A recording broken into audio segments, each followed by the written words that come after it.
y de esa manera, diríamos, ganan las dos partes. O mejor dicho, la única parte que tiene que ganar, porque lo de la Brigada José Artigas son tan vecinos como todo, porque de eso se trata, de integrar. Son experiencias que se están procesando en este momento. Pero hay una tercera que yo les quiero relatar, muy interesante, quizá la más interesante de todas porque también involucra al Estado. Había en San Jacinto un conjunto de productores avícolas que son fasoneros, que son pequeñísimos y medianos productores que engordan el ganado, las gallinas que les dan, los pollos que les dan los empresarios que tienen frigoríficos para matar los pollos. Entonces, ellos se encontraban con que los precios eran cada vez menores y estaban fundiéndose como les pasa a todos ellos. Entonces, ¿qué pasó ahí? Nosotros fuimos con el compañero Marsiglia, bueno, fue también, siempre coincidiendo mucho con aquel, fue el negro Juan Castillo, y de a poquito empezamos a conversar y empezamos a ver, y no era fácil, porque la primera dificultad era el estado de desánimo que tenían ellos, tanto los productores de aves como los productores de cerdo. Hasta que ahí se nos ocurrió indagar por el lado del Ministerio del Interior. Y hablamos con Charles Carrera, que es el director de Secretaría, es el tercero en la jerarquía del Ministerio. Y dijimos, Charles, decime una cosa, ¿habrá posibilidades de colocar en las cárceles carne de pollo para que los presos consuman? Y dice Charles, no se me había ocurrido, pero déjenme ver. Y ahí empezó él a moverse y justamente logró vencer, porque acá siempre se vence, porque es lucha esto, porque estaban los que antes vendían la carne de pollo que no querían dejar de vender, por supuesto. Entonces se logró que a través de la Intendencia de Canelones, por primera vez en las cárceles uruguayas se comiera carne de pollo, de productores en forma directa. Y gana, por un lado, los productores, que hoy reciben un precio muy superior al que antes le pagaban los dueños de las grandes avícolas.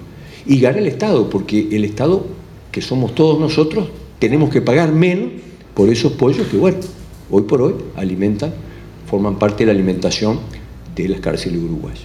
Están haciendo ahora su propia planta de faena. Son todas experiencias interesantísimas que se demuestran que sí se pueden, que están dentro de ese concepto grande de un gran complejo agroalimentario nacional, porque como antes ocurría con el frigorífico nacional, no podemos dejar que si hay una gran producción de tomate, como hubo este año, tomate perita, o una gran producción de durazno, o una gran producción de naranja, o una gran producción de lo que sea, ahí tiene que haber un complejo industrial que compre esa producción y que la industrialice, como ocurría antes con el frigorífico nacional, desde dulce de membrillo hasta lo que a ustedes se les ocurriera, durazno en almíbar, pera envasada, todo, tomate y sus... Entonces digo, de eso se trata este complejo, para sostener y para mejorar las condiciones de vida, pero sobre todo para aumentar los ingresos, porque yo me quedé cortado con el tema de Valle. Valle, diríamos, le manoteó a esta renta que entraba del exterior gran parte, y ahí surgió la industria sustitutiva de importaciones, ahí surgió Paysandú, compañero. Paysandú es producto de la renta diferencial de la carne vacuna. Las fábricas de Paysandú, Pailana, Paicué, Norteña, ayúdenme con tantas otras que lamentablemente han ido quedando por el camino. Azucarlito. Todas ellas fueron producto de esa política que generó una industria sustitutiva, fíjense en el nombre, de importaciones que nosotros hacíamos, subsidiándola con créditos baratos. El mecanismo fue el de los cambios múltiples, no voy a entrar con eso. Pero digo, se le daba crédito barato y ahí se formó una burguesía nacional que después se volvió jodedora, porque después se acostumbró, claro, a los créditos baratos y no pagaba esos créditos y tenía los amigotes a nivel político porque estaba Luis Valle, pero después vino toda la mafia que acompañaba a Luis Valle y que fue. Y fue eso, la renta diferencial, compañero. Entonces nosotros estamos proponiendo que generemos más renta diferencial y que el Estado también participe a través del frigorífico propiamente dicho y a través de otros mecanismos de esa mayor riqueza para distribuirla mejor entre nuestro pueblo. Es el camino que nosotros pensamos tenemos a mano y a un costo barato, porque nosotros hemos responsablemente averiguado. Nosotros estamos por presentar un libro, que capaz que tengamos que venir acá si ustedes nos invitan, un libro sobre este tema, que tiene todo un estudio sobre esto y sobre las posiciones contrarias que hay para que esto se haga y sobre los robos que han habido de parte de los frigoríficos a los productores y varias cosas más. Pero en ese sentido nosotros estamos, diríamos, analizando y responsablemente dijimos, ¿cuánto saldría un frigorífico? Nuevo, porque tiene que ser nuevo. Si ustedes dicen tiene que ser cualquier cosa, un frigorífico viejo, no. Porque el frigorífico nacional que tuvimos en el Uruguay, una de las causas de su fracaso fue que se crea en el 1928. ¿Y saben de qué año era la planta original? De 1902. Ya era viejo cuando se compró, ya tenía muchos años esa maquinaria. Nosotros tenemos que arrancar de cosas nuevas, modernas, con alta productividad. Y eso sale aproximadamente 95 millones de dólares. ¿De dónde saco yo el dato? Del último frigorífico que acaba de inaugurar sobre fines del año pasado, JBS, que es brasileño, es el mayor complejo agroalimentario mundial y que en Uruguay tiene el frigorífico Canelones y la Curtiembre Senda, que son de su propiedad. Entonces, buscando ahí encontré un frigorífico que faena 1.500 reses por día y emplea 3.500 personas, valor 95 millones de dólares. Ese es el costo, porque hay muchos que dicen, no, estás loco, ¿cómo vas a hacer un frigorífico y sale un platal? No, no sale tan platal. Para lo estratégico que es para el país, 95 millones de dólares se nos han ido en muchas otras cosas en este país. Además, no hay que pagarlo inmediatamente. Capaz que hay necesidad, porque no quiero mentir o no quiero decir cosas a media, de tener un capital de giro que sea equivalente o mayor a 1,95 millones. ¿Qué quiere decir? Porque se necesita en la industria frigorífica mucho dinero para comprar el ganado, que es otra cosa. Pero digo que podemos, que está en nuestras manos. Porque alguien decía, no, frigoríficos son 600 millones de dólares más. Mentira. 650 millones de dólares es el valor de todas las plantas frigoríficas instaladas en Uruguay. Datos del INAC. Entonces, de todo eso trata este libro y desmonta un conjunto de mentiras y de cómo la rosca oligárquica liquidó al frigorífico nacional porque le hacía roña, porque le ganaba una gran parte de sus recursos. Con los Peirano Facio, que fue Peirano Facio, el padre de estos Peirano, fue ya el que, siendo ministro de Pacheco Areco, le dio el golpe final al frigorífico nacional. Entonces, de eso se trata en estas bases de discusión, de analizar estas cosas en las que nos va la vida y de transformar estas cosas en algo que prenda a nuestro pueblo, porque no es porque estén estas tesis o porque haya un libro o porque haya alguien que conozca, si esto no prende a nuestro pueblo, si no vemos que esto es en beneficio del pueblo trabajador uruguayo en su conjunto, de que aquí es muy importante no asumir esto como algo que no tenga discusión o que no pueda tener palabras, diríamos, o opiniones contrarias, pero poner en el tapete esta discusión, porque ustedes, compañeros, no se han dado cuenta de una cosa, que el Frente Amplio y el Partido Comunista también somos demasiado urbanos, que no miramos la cuestión agraria y la cuestión marítima como deberíamos de mirarlo, siendo que ahí están las fuentes principales de riqueza que luego permitirán el desarrollo de un conjunto de otras ramas de producción, porque yo ya que estoy les voy a decir, yo creo que acá tenemos que tener una curtiembre nacional, que no quiere decir que sea estatal, y cuando decimos nacional no quiere decir que sea solamente estatal, pueden haber formas mixtas de propiedad, el Estado tiene que estar. Una curtiembre moderna que permita industrializar los cueros. Ustedes, se nos van los cueros para el exterior sin industrializar. El mejor cuero que existe en el mundo es este. Porque analicen ustedes el cuero brasileño o el cuero paraguayo, de ganado cebú, de ganados que tienen mezclas con cebú, en climas que son totalmente diferentes a los nuestros. El único cuero que se compara es el argentino, bueno.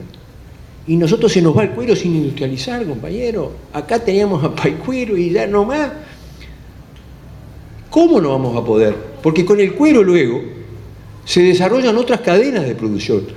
Se desarrolla la marroquinería, se desarrolla la fábrica de calzado, se desarrolla la fábrica de vestimenta de cuero. Todo pensado en calidad, no en cantidad. Nadie está acá pensando en grandes fábricas, ¿no? En producciones enormes. hay que buscar los nichos de mercado.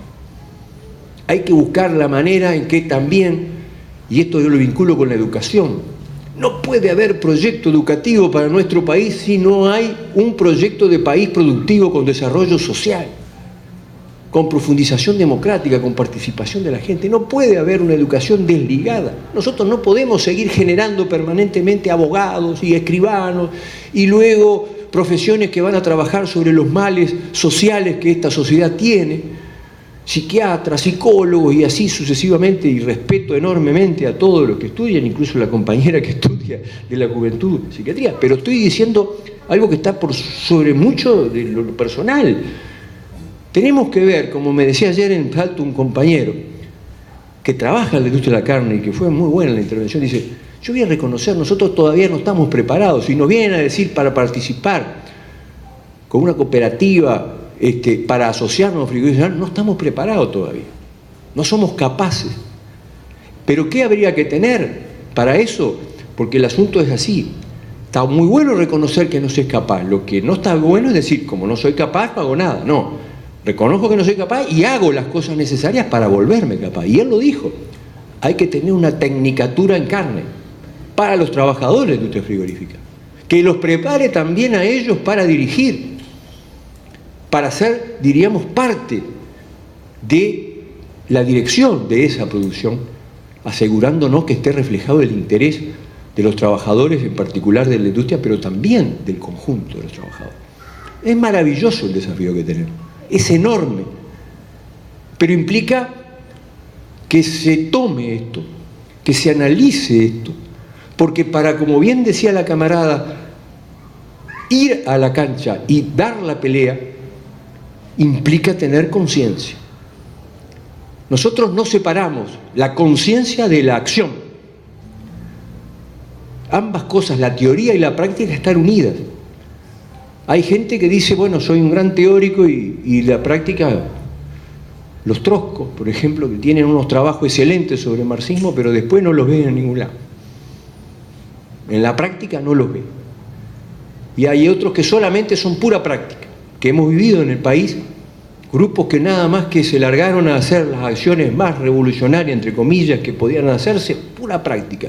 Vamos derecho al poder, pero no tenían ninguna teoría que los guiara. Para nosotros lo correcto es la mezcla dialéctica entre teoría y práctica, entre práctica y teoría, porque de ambas cosas se sale superior, como ella decía, con una síntesis diferente. Y entonces hay que estudiar estos temas. A eso los invitamos. A eso los invitamos, porque este es un congreso donde primero claramente tenemos que nosotros, los integrantes de nuestro partido, en las agrupaciones correspondientes, dar los estudios que merece este material para enriquecerlo, para hacer verdad lo que nosotros queremos en la sociedad, la democracia avanzada, la mayor participación democrática. Pero luego hemos decidido abrirnos a la sociedad en su conjunto, porque estimamos que estos temas son de importancia para el conjunto de la sociedad uruguaya, que no incumben solamente a los comunistas o a los frenteamplistas, que superan nuestros intereses de partido y que se transforman en una causa artiguista, en una causa nacional. Y a eso entonces, camaradas, en el camino, camaradas y compañeros y compañeras, en el camino de la sociedad hacia el pan y de las rosas, los invitamos a acompañarnos a estudiar esto, o a opinar, y ahora mismo a compartir con nosotros sus reflexiones y todo aquello que les resulte de interés después de esta medio larguita exposición. Muchas gracias.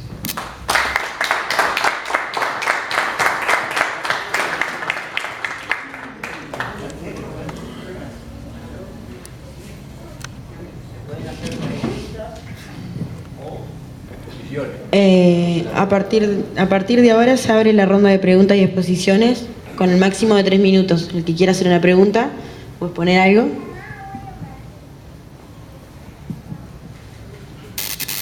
Listo, fue el hielo.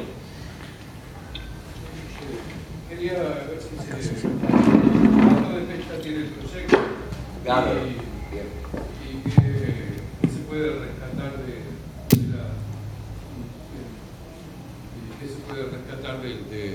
¿cómo llamarle? De los restos de Fripur. ¿Del resto de qué? De Friburgo.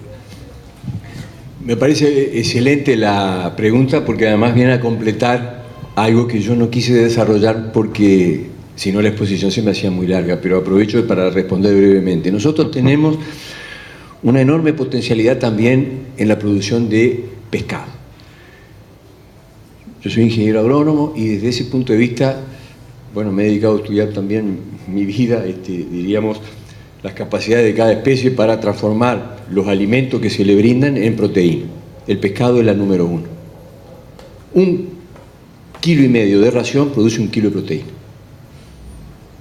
Yo le doy 1,5 kilos y me produce 1 kilo. En la vaca son 12 kilos de ración para producir 1 kilo de proteína. Entonces, en un mundo que tiene demanda de esta, sobre todo por una China que se desarrolla y que cada vez va necesitando más y más, diríamos, consumos de otro nivel que el arroz que antes comían. Porque todos los años son decenas de millones de chinos que van subiendo su nivel de vida y van requiriendo otros alimentos y consumos. Nosotros tenemos aseguradas esas demandas. La otra cuestión que puede ocurrir es que pase lo que está pasando hoy, que vienen los chinos a pescarnos a nosotros, a nuestras aguas. Y nosotros ni mus. Pero digo que desde ese punto de vista tenemos dos cosas. La acuicultura como un proceso que deberíamos de impulsar porque es lo que crece más. El otro día vino, y yo fui a una conferencia de un santafesino que nos mostraba unas curvas, es lo que crece más, una velocidad imponente, la producción de pescado en estanque. La acuicultura, ¿qué es eso? Que además de estanques, yo no sabía, pero también, por ejemplo, en el Mediterráneo hay enormes áreas con redes que ahí se les tira el alimento y los pescados se crían ahí, dentro de esa zona, en su propio hábitat natural. Yo no lo conocía, pero es una manera muy inteligente y buena de producir este tipo de elementos que nos llevan a ver que está la acuicultura, que está la pesca de río, que acá tenemos en Paysandú, y ya aprovecho para hacer un homenaje, un recuerdo a Rata Franco, a José Pedro Franco, que fue un dirigente histórico.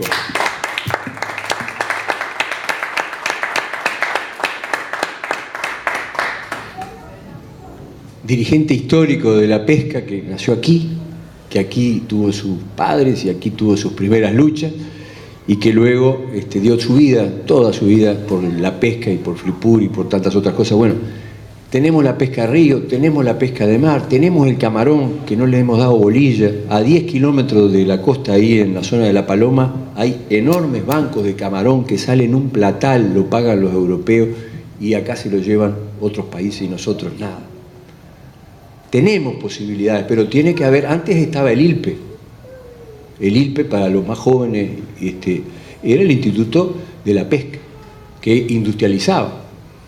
Vinieron los militares, recuerdan, y lo borraron, porque ahí después vino la joda de aquel, el contraalmirante Márquez, famoso, que hizo que muchos marinos se transformaran en capitalistas, con los créditos del Banco República, compraran buques y sustituyeran a la flota estatal. Fue un brillante negocio, una brillante joda, que está muy poco investigada. Nosotros siempre hablamos de los derechos humanos, pero aquí también tenemos que investigar los delitos económicos. Pero digo, se puede. Hay enormes posibilidades. Se puede producir más. Hay un ejemplo, si ustedes yo soy muy práctico, me dice, de la teoría a la práctica, bueno, demostrame. Te lo demuestro. El esturión en el Río Negro. Cuando vinieron los que sembraron esturión en el Río Negro, yo no creía, se lo digo con total honestidad.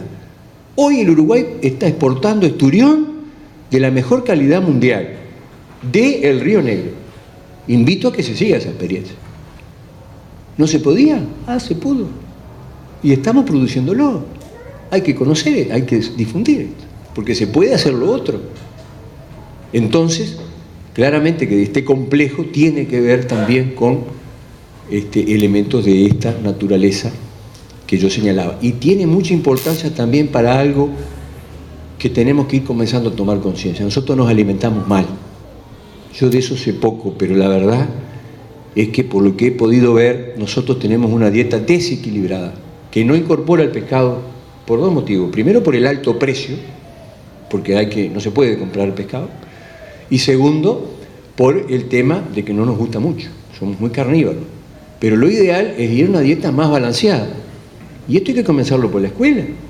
En los comedores escolares tiene que incorporarse el pescado, tiene que haber unas dietas que incorporen también, bueno, vegetales, verduras y demás, porque de lo contrario, aunque no lo parezca, esto después tiene muchos costos para la sociedad. La obesidad y los problemas que trae unas dietas negativas son enfermedades que luego hay que curar, son costos. Uno lo tiene que mirar a veces, lamentablemente, también como costo país, el costo que la medicina implica por nosotros no tener buenas prácticas. Entonces el pescado forma parte de un cambio de mentalidad y de consumo que podemos nosotros avanzar en el consumo interno mucho más con compras estatales o con compras particulares, vendiéndolo más barato, porque sale mucho más barato pescarlo. Es lo mismo que la zanahoria que yo le decía, o la lechuga. Cualquiera usted. Vayan a preguntarle a uno de los pescadores de acá, ¿cuánto le pagan a él el pescado, el intermediario? ¿Y a cuánto se vende después al público acá en Paysandú? Y ahí ya tienen la cuenta del robo que estamos sufriendo. No quiero extenderme más pero más o menos por ahí es la cosa.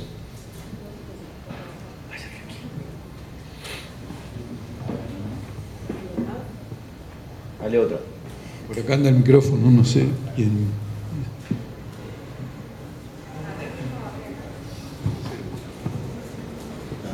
Hola. ¿Cómo se haría, digo, a través de cooperativa? ¿Quiénes harían los cursos de capacitación? Tenemos el INEFOP, ¿es INEFOP, ¿no? Sí, INEFOP. Ajá. Pero no se instrumentó nada. Esas son ideas que el partido tiene. Exacto. Nosotros después tenemos que ver la institucionalidad que tiene que acompañar esto. Nosotros creemos que el punto clave es un Ministerio de Ganadería, Agricultura y Pesca de cara a este proyecto. Si está de espaldas a este proyecto es muy difícil que avance. Ahí tenemos el punto clave. También tenemos que tener, vamos a decir, una visión desde lo económico que nos apoye, desde el Ministerio de Economía estoy hablando. ¿Cómo lo ve el partido hoy? Hoy depende de esto que estamos haciendo ahora.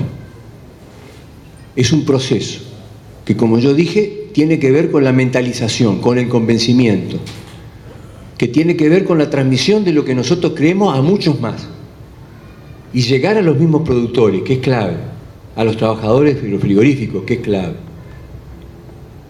Se trata de un proceso de estudiar, transmitir las ideas y que luego esas ideas se transformen en acción, en gente que esté dispuesta a movilizarse para llegar al objetivo. ¿Cómo se logró la ley de responsabilidad penal empresarial? Es un ejemplo de los compañeros del Zunga que tenemos que ver que es válido para otras. ¿Se logró porque el gobierno estuviera tan dispuesto? No es así, porque yo lo viví adentro. No era tan así. ¿Se movió porque las patronales estuvieran de acuerdo? No, porque no estaban de acuerdo. ¿Porque los arquitectos estuvieran de acuerdo? No, porque yo me acuerdo de que no estaban de acuerdo. ¿Qué fue lo que movió? La movilización popular. Y de eso se trata en esto. Pero una movilización de tal amplitud, porque está abarcando no solo el interés particular de un sector, sino que abarca el interés general. Nosotros podemos hablar de esto con cualquier persona del Uruguay para hacerle entender que se va a ver ser beneficiado directa o indirectamente por este proceso. La búsqueda de trabajo. Trabajo y de mayor producción y de su colocación. Todo eso está asegurado. Mucha gente desocupada. Exacto. Y va a haber, como dice el compañero, va a haber más, lamentablemente, si no tomamos medidas de esta naturaleza, que se pueden tomar, pero depende mucho de nosotros. Perdón, hay una cosa que nos preocupa pila acá y que venimos tratando en la radio hace meses, que es lo de ANCAP, ¿no?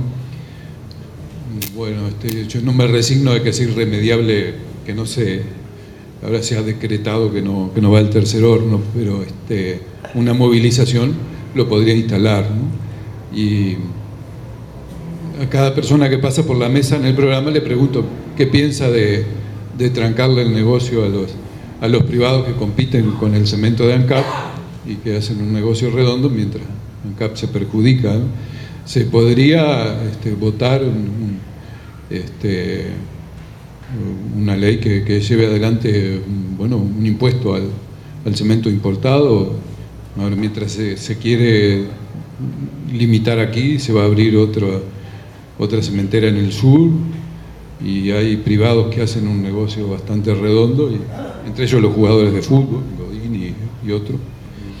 Me gustaría unas reflexiones sobre eso, si puede, si no lo sacó el tema, ¿no? ¿Cómo no?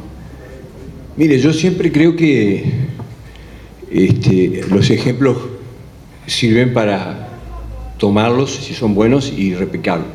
A mí lo de Juan Lacase me dejó muy marcado, porque lo de Juan Lacase, cuando cierra la papelera, ¿qué se produce en Juan Lacase? Una reacción popular. Ahí estaban los camaradas, el Coco Gómez, pero había mucha más gente, estaba el plenario intersindical, o sea, no fue milagro, tampoco le voy a decir que fue una cosa espontánea, producto de... No, hubo compañeras y compañeros que tienen vasta experiencia en que la movilización popular puede lograr cosas que a veces parecen imposibles, que la historia se hace a través de la lucha de los pueblos, y que si no hay lucha no se avanza.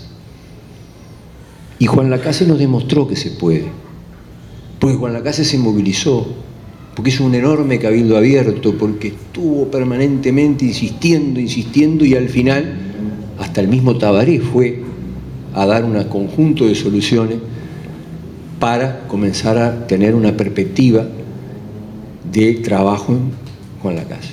¿Qué espera Paysandú para adoptar una medida de esta naturaleza? Yo no soy quien para dar receta, pero estas cosas son importantes, porque están cerrando estas fábricas y van a cerrar más.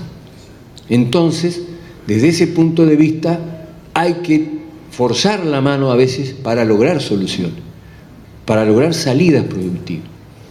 Y en ese sentido, yo que he seguido bastante el tema de ANCAP, digo que sin este tercer horno, la producción de ANCAP, el costo por kilo no puede bajar. Este tercer horno es clave para lograr una productividad que permita competir con cualquiera.